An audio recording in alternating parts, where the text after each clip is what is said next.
Is this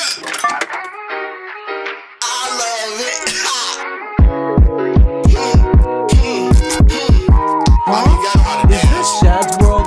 TikTok scrolling on my For You page. I'm like, what's it gonna blow up today? Got different Fridays, shaking ass for the page. And I'm like, why you doing that? You not even getting paid. But I love it, guess you love it just to get laid. I don't care, cause it's Saudi, I'm a hot. Alright guys, what's up? Another ShadzWorld Podcast. Today, as if you read the title, if you read the headline, if you read the description, we here.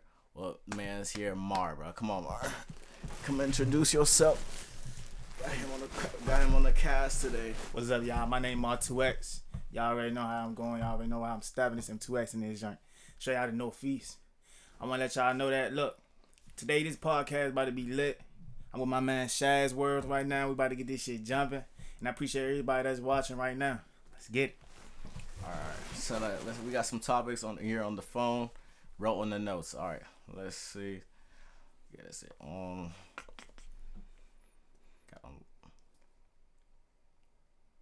was your childhood like when you was growing up? You want to go ahead and take your time?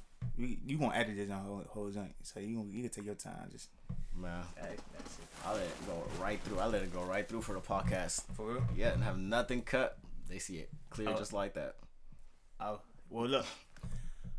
Look, my childhood, when I was growing up, I say, like, we had it rough. You know, we had pork and beans. We had noodles and shit like that. We grew up rough. We grew up with none. We ain't had all this and that. Like, you know, I be rocking, like, nowadays, like, I spend money on expensive shit because, you know, I just like authentic items and shit like that. And when I grew up, you know, I ain't really had all that. Seeing going to school and everything. When I was in school, I saw people with like flashy items and flashy designer and stuff like that. And I always wanted that stuff, but you know, I never had money. My family actually was poor.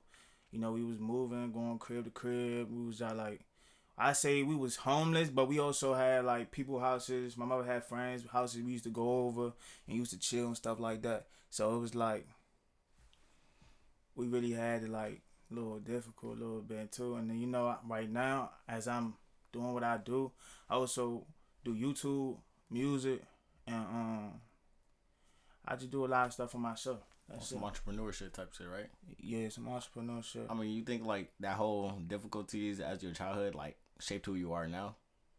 Yeah, I really think it did because it's like it changed my whole mentality as growing up because I knew I was going to be a man. And at the end of the day, I'm a young man, actually, but I'm growing to become a better man and a mature one. Respect. I definitely respect that because I'll be saying the same thing about myself. But I feel like, you know, when life is a little bit harder for people at childhood, they had to like, what's the right word? They had to mature much quicker than the other people have to do. Because some people, you know, depending on their family situation, it must be easier for them, so they wouldn't have to go through them hurdles like quicker, younger at the age. So you think you had to go through maturity real quicker? And what age would you think you felt like you hit that maturity level? You just had to stand up, you know, you had to do some shit. I think as soon as I hit the age 16, once I hit 16, I felt like this was the year when it was my freshman year in high school. It was my freshman year in high school and shit like that. It's like as soon as I got, that's when I first met you, right? Yeah. That's when we met. I know we met and shit.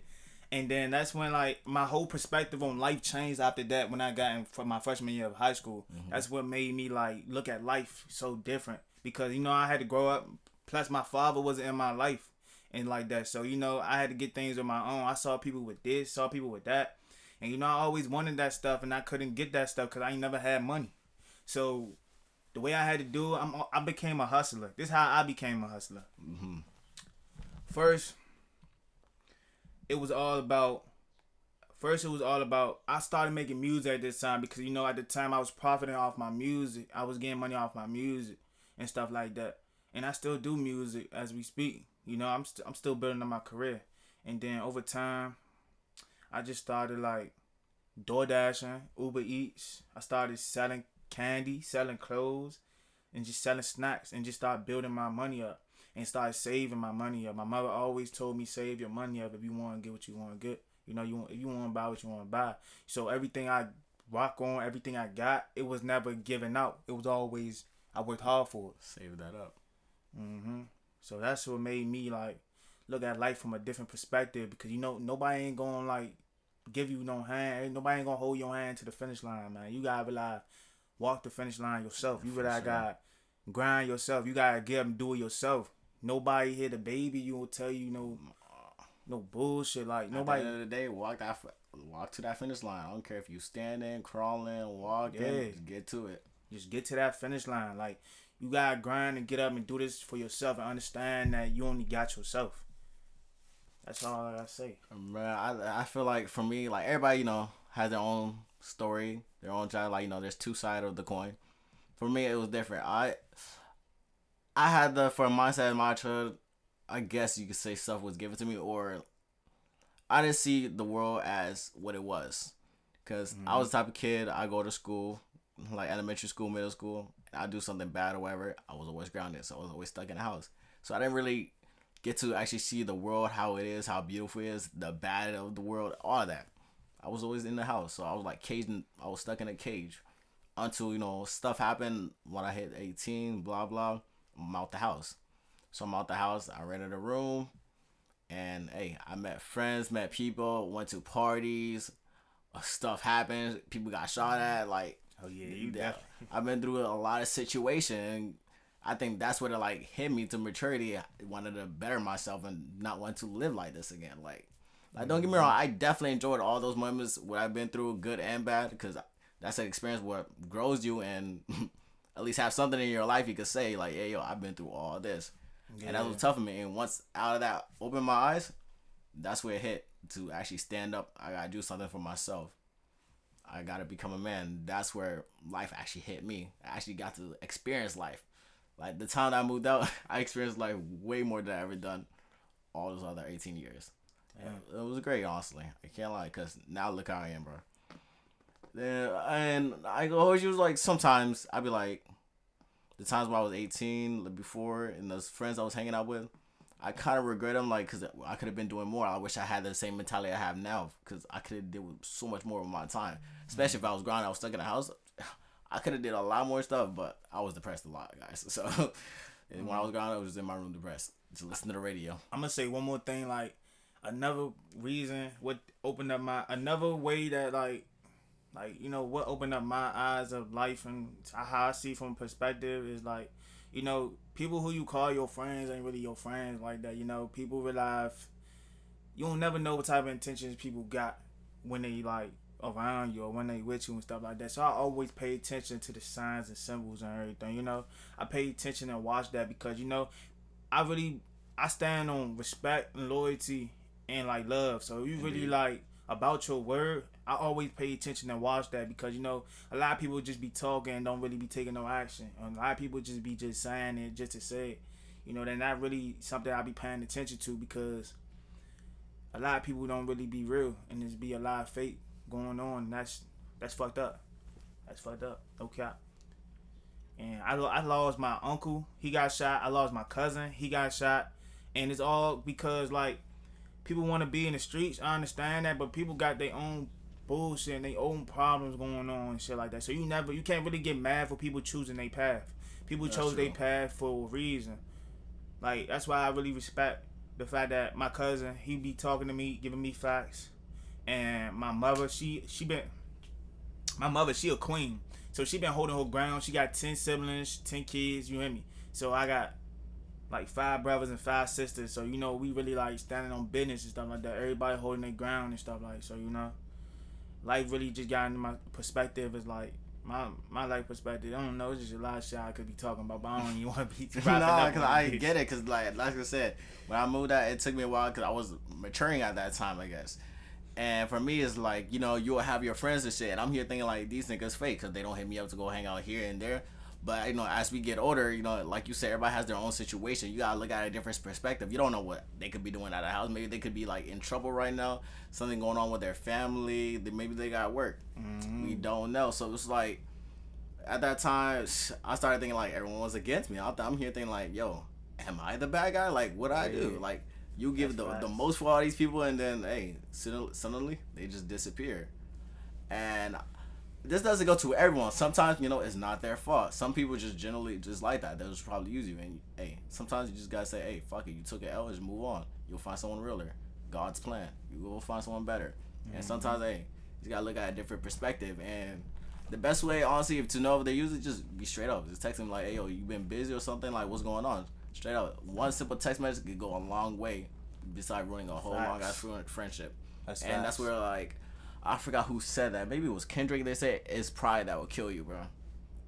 I'm trying to tell you, pride. And ego, too. Ego will kill you, too. That's the same way, bro. That's why I like, you know, as I grew older, like, I really put my ego to the side, my pride, and just start accepting things for what it is. Because, like you were saying, you never know what people going through behind closed doors. So, what, like, changed my perspective of that situation, I don't really feel like anybody against me.